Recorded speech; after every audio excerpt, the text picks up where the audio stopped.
Okay. Hello.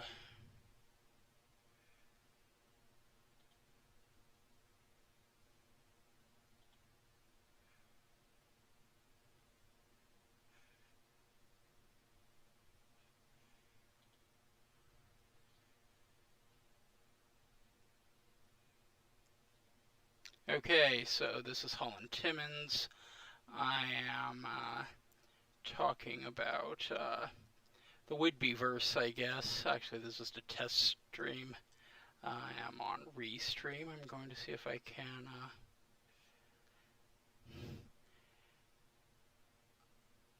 I'm going to see if I can find a friend. Let me know if you can hear me, because I sure as hell can't hear myself. Hello, hello. You know what? No, I'm gonna have a time of it. Let's see if I can find some music for you guys. Why not? Let me know if you can hear the music. Not some. Yeah.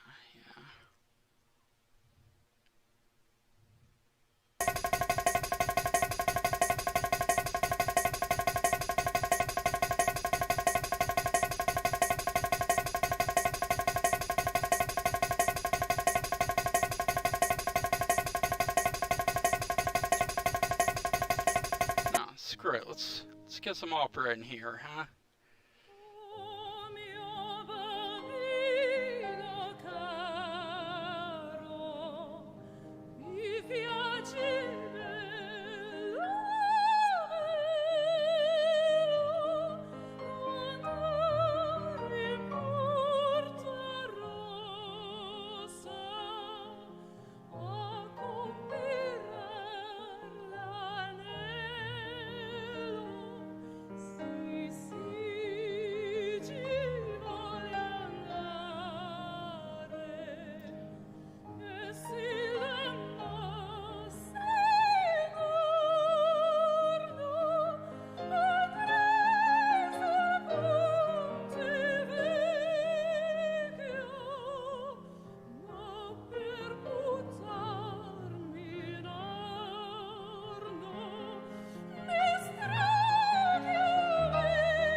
Something to say after this.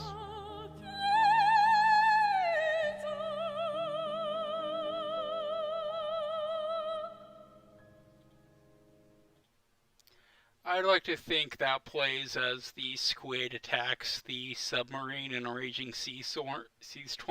What's a sea storm? I don't know. Hey man, I drank a bunch of sea storm the other night. What happened? Turned into a jellyfish. Okay, so hoping to see if I can get a friend in here. I don't even know if I'm streaming or not. I think I am. But, let's have some fun, huh?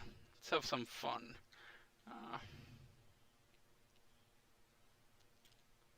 Okay. Well,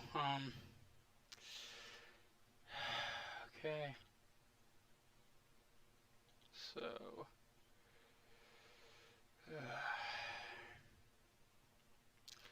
you know, I can't really stream that much without somebody to talk to.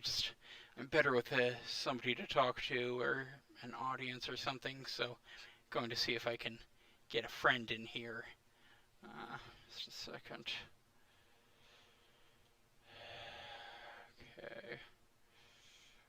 Restream.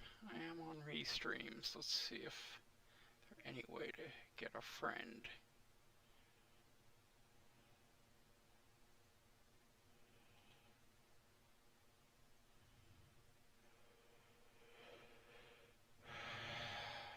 It's,